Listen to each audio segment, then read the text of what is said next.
It was supposed to be an easy gig. Just a graveyard shift at a local radio station, keeping the place running while the pre-recorded segments played. No calls, no guests, no live broadcasting, just me, a dimly lit control room, and the hum of static in my headphones.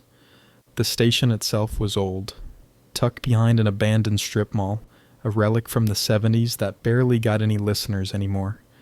My job was to make sure nothing interrupted the automated playlist and reset the feed if it ever cut out. I was halfway through my second shift when the dead air started. At first it was just a few seconds, a gap between songs that shouldn't have been there. Then a minute, then 2. I checked the system. Everything looked fine, but when I tried to restart the feed, the screen froze.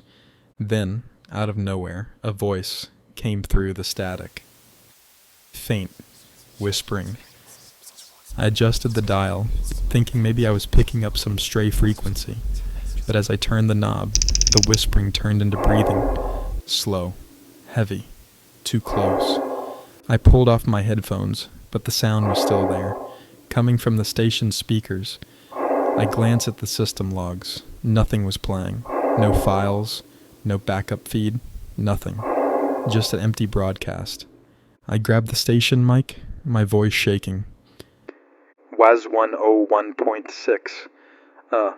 Experiencing some technical difficulties. Stand by.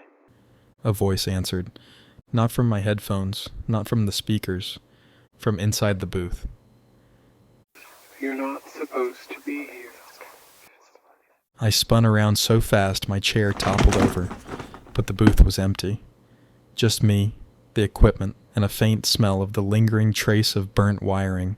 The mic clicked back on. They buried us here. I yanked the power cord from the wall. Silence.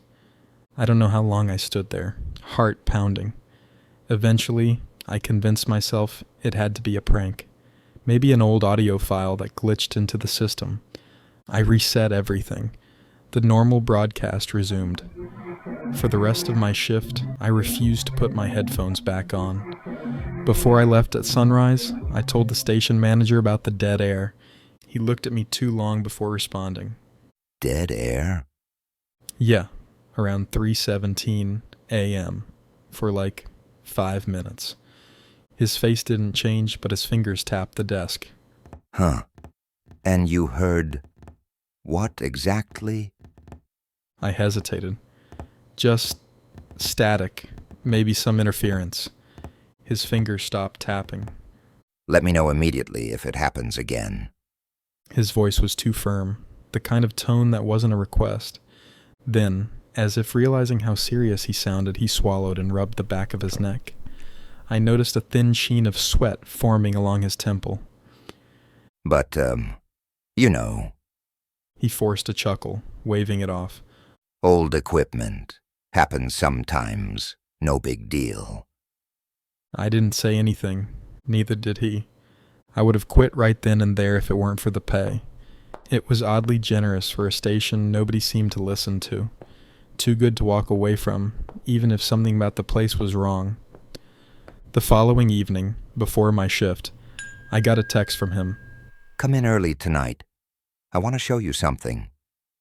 No explanation, no details. Maybe it's new equipment, though I doubt it. Now, I'm sitting in my car, staring at the station's entrance, my fingers hovering over the ignition. The usual red glow of the radio tower was there, but still, something about the building feels off. And for the first time since I started working here, the signal isn't coming through my radio. Just dead air.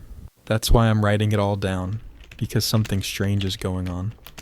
And I think the station manager knows more than he's letting on.